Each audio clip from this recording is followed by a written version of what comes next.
A paz do Senhor, meninos. A aula de hoje é a nossa segunda aula aqui do domingo, né? Falando sobre os gibeonitas enganam Josué, que é a nossa lição 9. O objetivo inicial dela é conhecer os inimigos que se uniram contra o povo de Deus.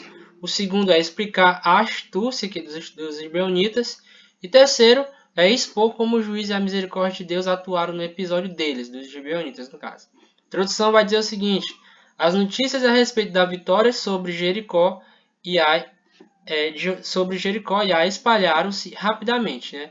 Motivo pelo que levou os gibeonitas a ficarem preocupados. Beleza. Eles sabiam que seriam os próximos. O medo fez com que os gibeonitas desenvolvessem um plano contra o povo de Deus. Eles se disfarçaram de embaixadores de um país distante e, de modo astuto, convenceram Josué das vantagens de se fazer uma aliança com ele. Josué não consultou ao Senhor antes de fazer essa aliança com os gibeonitas e 3 dias depois descobriu que havia sido enganado, certo? É a nossa introdução. O primeiro ponto vai dizer o seguinte: os inimigos se unem contra Israel. O primeiro subponto aqui, o subtópico. Diante das vitórias, aliás, a inveja dos inimigos, né? Diante das vitórias do povo de Deus, os reis que estavam além do Jordão se uniram para combater os hebreus. Aqueles povos não eram unidos. Uma coisa que ele vai destacar aí, esses povos, né, de Canaã não eram unidos. Tanto que as cidades eram fortificadas e cada cidade tinha o seu próprio governo.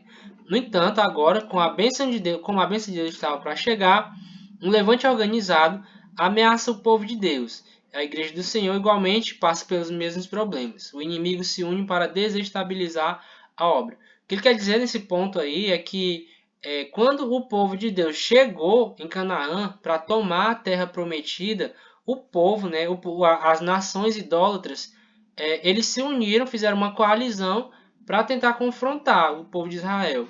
E aí o que ele vai destacar é que até aquele momento eles viviam ali nos conflitos entre eles mesmos. Mas aí, nesse momento, quando chega o povo de Deus, esses inimigos vão se unir contra esse inimigo maior, no caso que seria o povo de Israel, né? E aí você percebe que o testemunho de Deus, o nome de Deus, ele causa esse alvoroço muitas vezes. Porque, por exemplo, quando o apóstolo Paulo chega numa determinada cidade, aquela mulher que faz a adivinhação, ela está o tempo todo anunciando lá o servo, né? Ou seja, a chegada de um servo de Deus ou da presença de Deus, ela desestabiliza a ordem das coisas ali. E aí esses povos idólatras se uniram, fizeram uma coalizão contra o povo de Israel e o intuito era desestabilizar e derrotar o povo de Deus, certo? Isso ocorre também em relação aos dias de hoje, como esse tópico vai dizer para a gente. O inimigo ele se une, ele une forças para tentar de alguma forma desestabilizar as igrejas, a obra de Deus, certo? Ele pode atacar de diversas formas. O segundo subtópico aqui diz o seguinte: os inimigos são numerosos. Impressiona a descrição da quantidade de povos cananeus a oeste do Jordão que se uniram contra Israel. É o que a gente vai encontrar lá no livro de Josué. O levante, além de impedir o avanço dos israelitas, também, né, tinha a intenção, ou seja, impediria que as vitórias do povo de Deus fossem um testemunho vivo de que só Deus é o Senhor. Aqui ele vai levar esse raciocínio do conflito para duas frentes. Em primeiro lugar, era impedir o avanço físico do povo, mas também a ideia de, ou seja, não permitir que o nome de Deus fosse glorificado, porque cada vitória dessas que o povo de Israel tinha, isso era a manifestação do poder de Deus.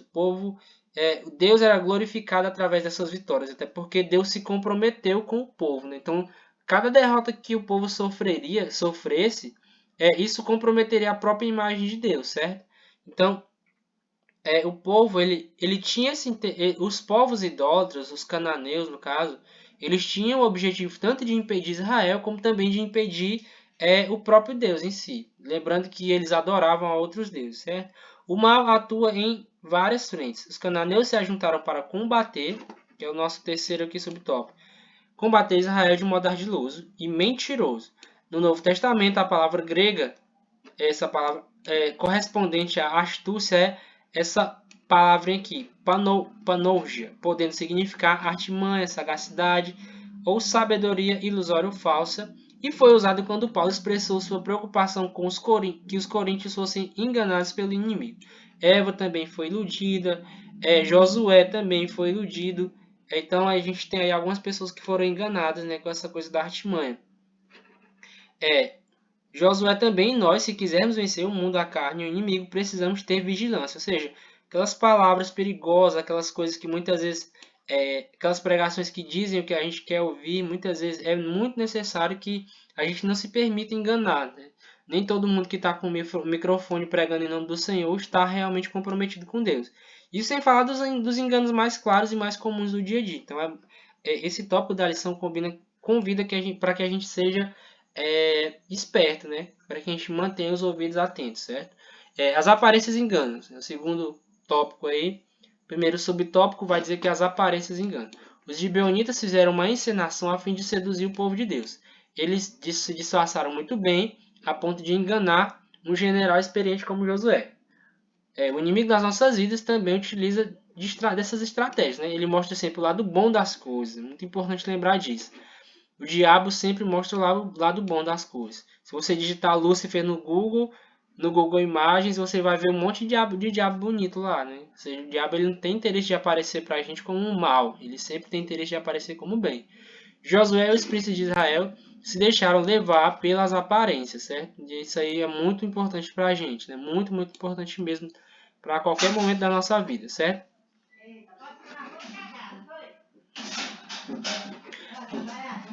A armadilha é descoberta. 3 dias depois, os israelitas descobriram se vocês tiverem ouvido uma voz aí, foi a minha sogra falando com as cachorras, viu? A armadilha é descoberta. 3 dias depois, os israelitas descobriram que os pretensos embaixadores de uma terra longínqua eram, na verdade, os inimigos vizinhos. Ou seja, eles se fingiram de pessoas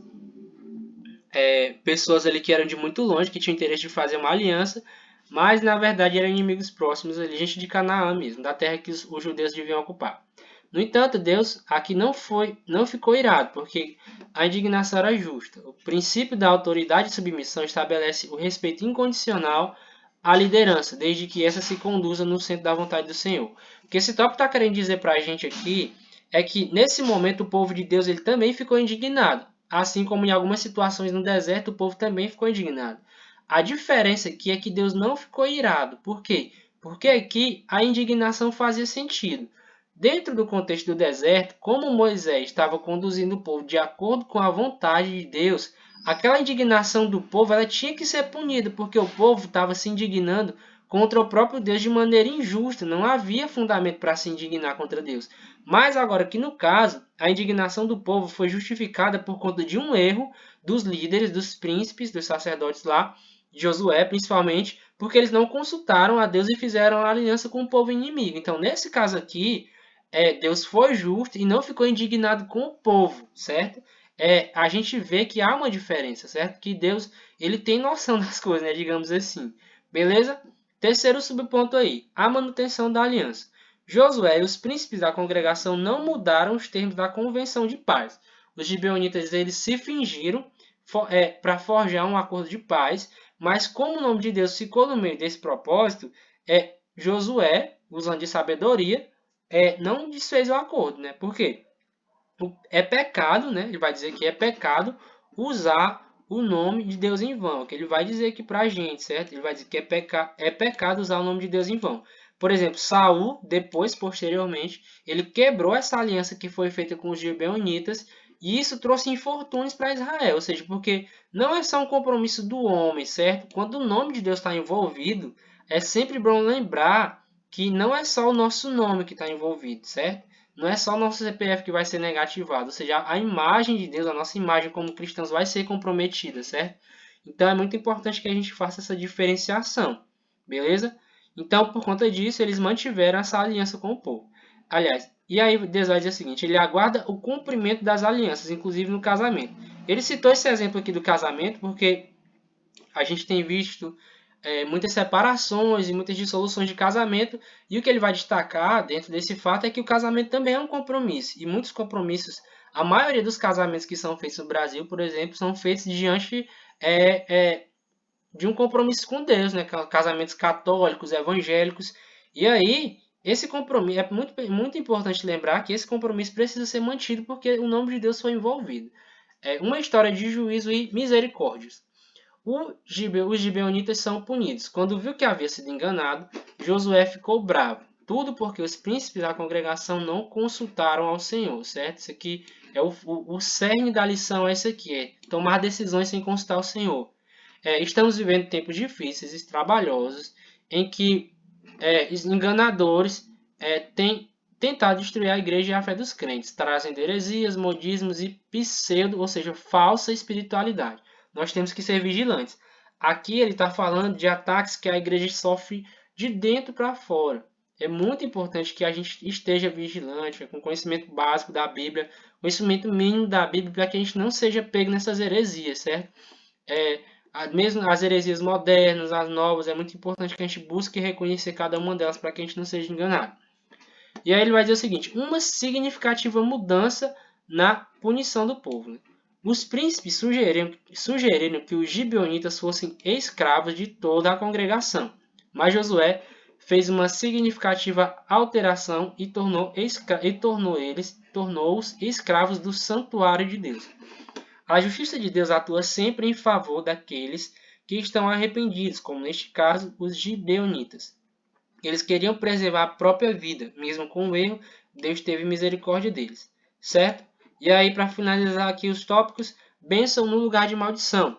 Talvez a postura humilde dos gibeonitas tenha tocado o coração de Deus, do Eterno, sendo destacados para o serviço perpétuo na casa de Deus. O Senhor os abençoou, aquilo que poderia ser uma maldição, mas na verdade foi uma bênção, certo?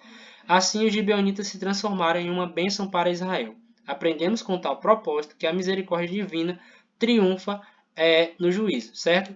Uma coisa que ele vai destacar nesses dois pontos aqui é que Deus está interessado, em primeiro lugar, em misericórdia e antes de juízo, certo? Então, a gente vê, por exemplo, na invasão de Jericó, na derrubada dos muros, que uma prostituta teve a oportunidade de se converter. Antes dos muros caírem, antes do povo entrar para destruir a cidade, eles rodearam a cidade durante um certo período e nós podemos acreditar, não está claro na Bíblia, mas nós podemos acreditar que isso foi Deus dando um tempo para que eles se convertessem também, para que eles buscassem a misericórdia. E o que a gente vai ver é que Deus, o povo de Deus, ele tem autorização para chegar e destruir essas cidades idólatras, mas Deus até agora, em cada uma dessas cidades, ele tem dado o tempo necessário para que haja arrependimento, que foi o caso dos gibeonitas aqui. Eles usaram a forma, o plano deles lá específico, não foi um plano elegante. Eles poderiam muito bem ter buscado a misericórdia do Senhor, terem passado por uma conversão, mas eles tinham o interesse de preservar a própria vida e não entrar em conflito com o povo de Deus, porque a essa altura o testemunho já estava bem forte lá na Palestina. Né? Então, nesse caso aqui, a gente vê um povo que buscou a misericórdia de Deus e recebeu. Assim como diversos casos em que o povo é pecador, como a gente também é, e a gente busca a misericórdia de Deus e a gente tem essa misericórdia, certo? Então, esses relatos antigos que a gente está vendo aqui, no final das contas, estão sempre anunciando para essa ideia mesmo, de que Deus tem misericórdia das nossas vidas se a gente buscar a misericórdia dele, certo? Para finalizar, a conclusão vai dizer o seguinte: a história dos gibeonitas nos ensina importantes lições. Uma delas é que jamais devemos tomar qualquer atitude sem consultar o Senhor. Essa é a primeira lição que é muito importante. A segunda é que precisamos estar atento às ciladas do inimigo, ou seja, ficar ligado para não cair nos vacilos aí, pois ele é ardiloso em suas mentiras para nos impedir de herdar a terra prometida. Ou seja, a gente precisa ficar muito, muito esperto para que a gente não perder a nossa salvação. E eu acrescentaria aí uma terceira lição, que é o fato de que Deus ele dá tempo para a gente, sabe? Deus ele dá o tempo necessário para que a gente perceba os nossos erros e busque arrependimento, certo? Então, até a próxima aula. Paz do Senhor a todos.